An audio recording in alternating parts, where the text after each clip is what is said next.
Gazette du Togo, une vision sur l'actualité togolaise et sur le monde.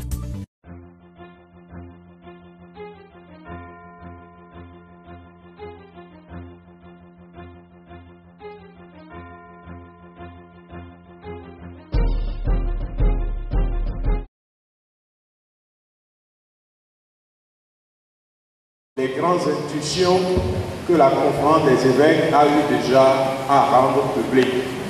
Et donc, nous partageons les grands éléments en tant qu'Église catholique en nous basant sur ce préalable. Je voudrais faire deux observations. La première, c'est que je crois que le bien plaît universellement.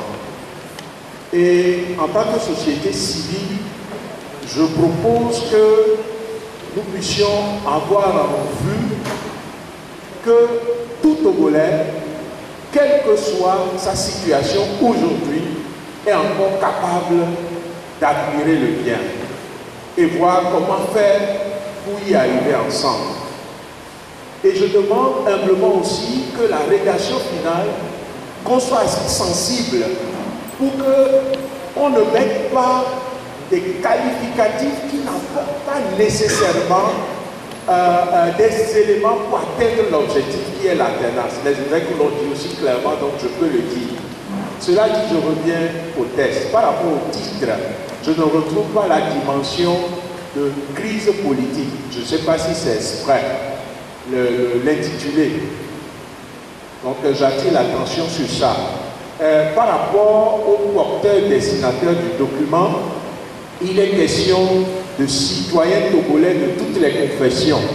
Je crois que par fidélité historique à ce que nous vivons ce matin, il ne faut pas avoir peur de dire qu'il y a les confessions religieuses X, Y, Z. C'est aussi pour un souci d'histoire.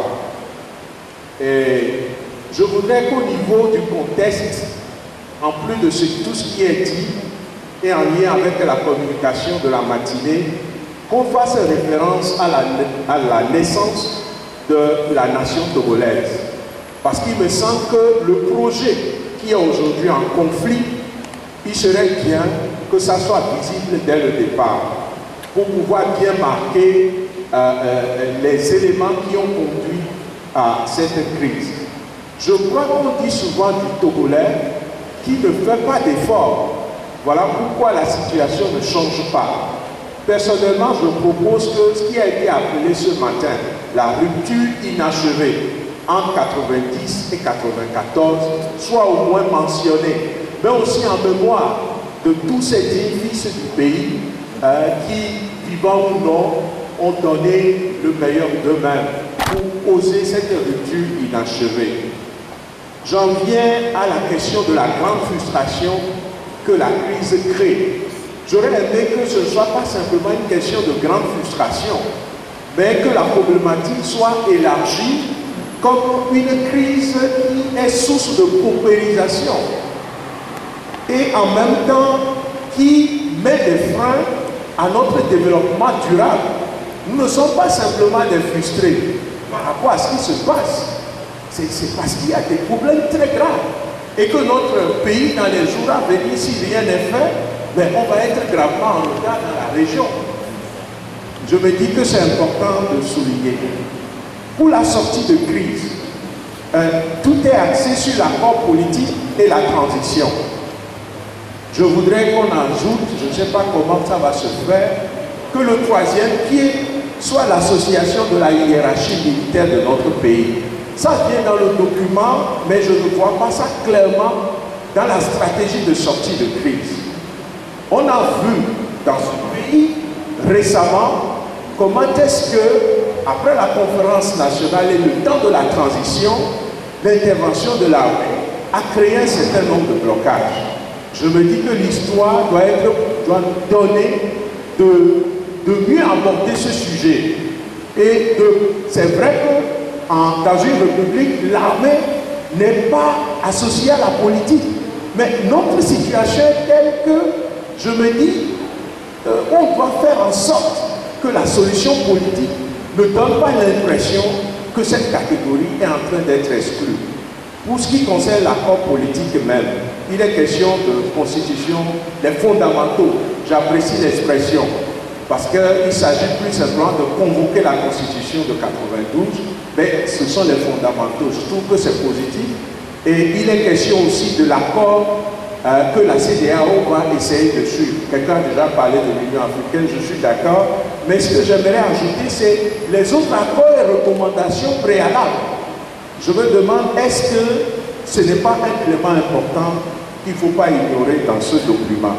Au sujet de la transition, des missions assignées à la transition, je voudrais qu'on assigne aussi à ce gouvernement de transition d'assurer la sécurité de tous les Togolais pour éviter la chasse aux sorcières. Parce que dans une discussion, je l'ai dit ce matin, si l'autre partenaire se sent gravement en danger, il participe à sa manière à cette discussion. Et chez nous, on dit, je pense que c'est une forme de sagesse que nous ne devons pas ignorer. Et pour finir, j'ai constaté qu'il n'y a pas une forme de préambule au document. Je ne suis pas spécialiste de rédaction de ces documents, mais d'une part, on ne fait allusion aux conventions auxquelles le Togo a adhéré, par exemple, et qui pourraient être dans ce document, à mon avis, des éléments qui nous connectent tout de suite avec d'autres éléments de la sous-région.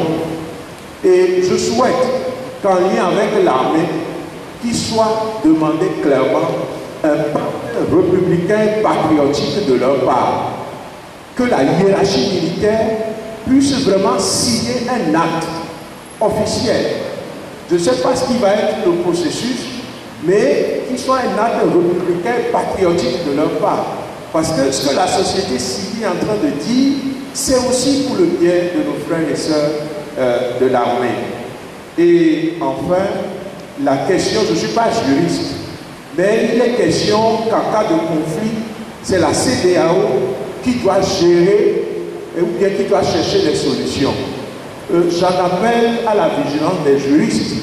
Est-ce que c'est si facile pour une institution sous-régionale de gérer les accords dans un pays souverain?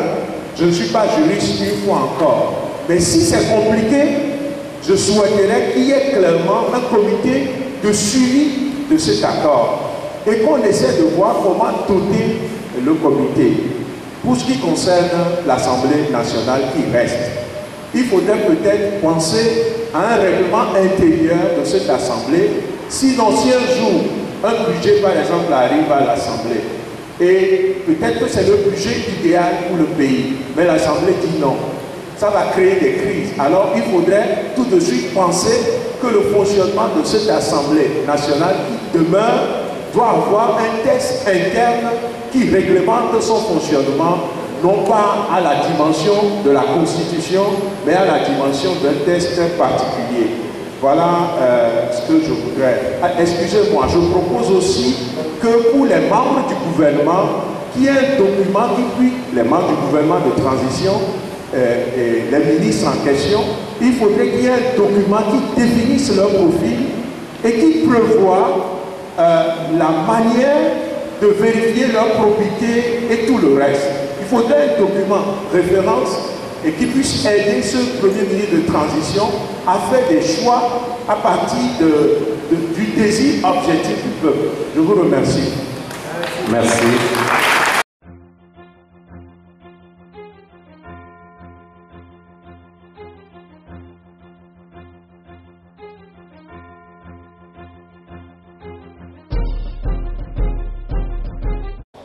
Depuis que je me suis envoyé dans cette ville, nous avons remarqué une chose. C'est que nous ne voyons pas ce que nous avons en face de la même manière. Nous n'arrivons même pas à définir de la même manière. Sommes-nous dans une dictature? Est-ce du totalitarisme? Est-ce une démocratie? Sommes-nous sur la base d'une lutte pour notre liberté? Est-ce une lutte pour une accession au pouvoir? Nous n'arrivons pas à nous accorder sur ce qui se trouve en face. Si nous sommes dans une dictature, sur quoi s'asseoir une dictature. Est-ce de l'occultisme? Je vais parler du spirituel. Est-ce l'armée? Est-ce les ressources financières? Il y a un grand élève la dernière fois qui est sorti. Certains ont été d'hérésie, d'autres de vieux qui développent. Il a parlé de pacte satanique.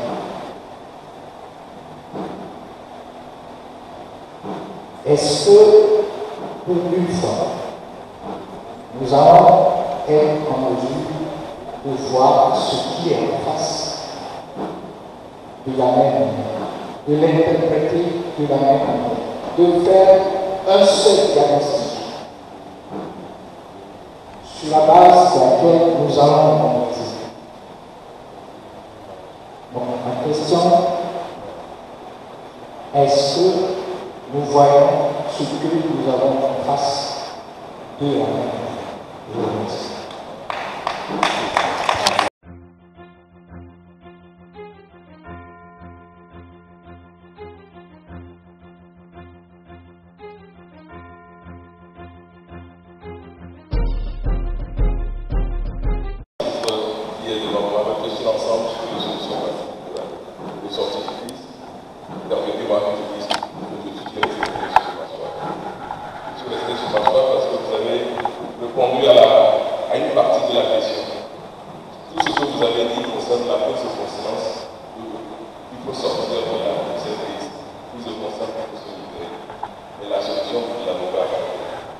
Vous ne l'avez pas apporté parce que vous proposez un silence politique.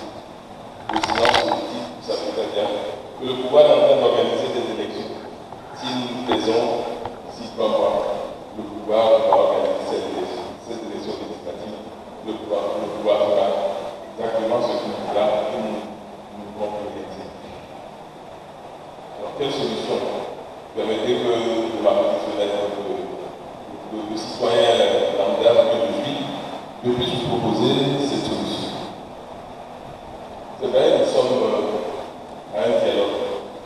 Vous direz que c'est le 28e, 29e, le 30e, le 10 dialogue que nous faisons dans notre pays depuis que le débat démocratique a commencé dans notre pays.